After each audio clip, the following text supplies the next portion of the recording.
আজকে আবার একটু জঙ্গলের দিকে এলাম। আজকে স্টুডেন্টদেরকে নিয়ে এসেছি। এর আগের ভিডিওতে আমরা শুধু আমি আর আমার মিসেস এসেছিলাম এবং স্টুডেন্টদেরকে একটা প্র্যাকটিক্যাল রিলেটেড একটা টপিকের জন্য আমরা এসেছি। ওদের মরফোলজি আর প্ল্যান্ট মরফোলজি ওদের একটা চ্যাপ্টার ছিল, তাই বললাম ফিল্ডেই চলো, ফিল্ডে গিয়ে একদম প্ল্যান্টের আইডেন্টিফিকেশন, এখানে lower group, higher group, bryophyte, fungi, algae যতটুকু আমরা আইডেন্টিফাই করতে পারবো, চেনাতে পারবো, আর কি কি আমরা একটা ফিল্ডে পাই তার একটা ওভারঅল আইডিয়া দেওয়ার জন্য সৌরভবাবুকে বলেছিলাম, উনি হেল্প করেছেন এবং সৌরভবাবু সেই ফিল্ডে নিয়ে এসেছেন যেখান থেকে উনি ওই ড্রসেরা কনজারভেশন করেছেন। এখানে আমার সাথে আমার কলিগ কাশ্মীরা আছে, আমার ল্যাব অ্যাটেন্ডেন্ট ঠাকুরদাস বাবু আছে, আমার প্রিন্সিপাল স্যারকেও ধন্যবাদ জানাই, পারমিশন দিয়েছেন এই ইনস্ট্রুমেন্টগুলো নিয়ে ল্যাব থেকে বেরিয়ে স্টুডেন্টের সাথে এখানে আসার জন্য। সৌরভবাবু বলুন।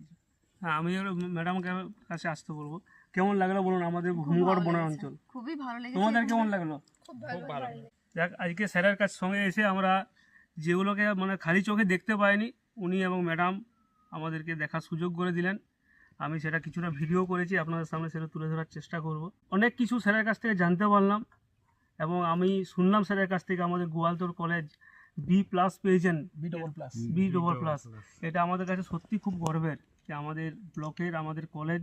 আরও স্যারকে আমি 2-3 জায়গায় নিয়ে যাব। আমাদের এলাকায় একটা প্রাচীন লোকশ্রুতি যে ওটা 300 বছরের প্রাচীন কুরচি গাছ, আমি নিজেও শিওর নই। স্যারকে নিয়ে গিয়ে ওটাকে জানার চেষ্টা করব এবং তার সঠিক তথ্য আপনারা কিন্তু আমাদের ফেসবুকে পাবেন না। আমার একটা পত্রিকা প্রকাশ করতে চলেছি, বগড়ি দর্পণ। সেই বগড়ি দর্পণে ওই গাছের সম্পূর্ণ ইতিহাস এবং সঠিক তথ্যটা তুলে ধরছেন আমাদের উত্তমদা। উনি লিখছেন ওটার ইতিহাস, সমস্ত কিছু সংগ্রহ করা হয়েছে।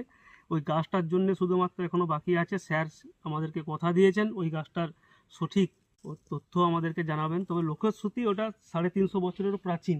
আমরা তো ঠিকঠাক ভাবে চিনিও না ওটা যে কুরচি গাছেই কিনা, সেটাও সন্দেহ।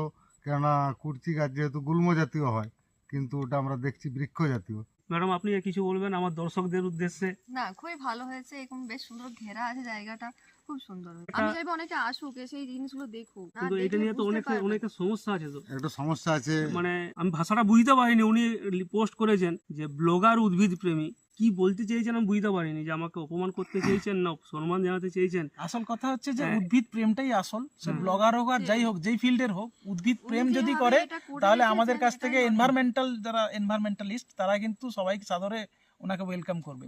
ব্লগারই হোক বা যে কারণে হোক, উদ্ভিদকে যদি কেউ ভালোবাসে, তার কনজারভেশন করে, তাকে দেখায়, তাহলে তার তো সেটা তো ওয়েলকাম, সেটা তো ভালো জিনিসই। খুবই ভালো জিনিস। আমার নাম কাশ্মীরা মন্ডল, আমি গোয়ালতোড় কলেজের need based faculty, botany botany department. ডিপার্টমেন্টে। ডক্টর বিকাশ জানা আমি আমি এখানে 2017 সাল থেকে। তো সৌরভবাবুর এখানে গর্ব করে বললে সবাই, আবার ফলোয়াররা বলবে যে গর্ব করে নিজের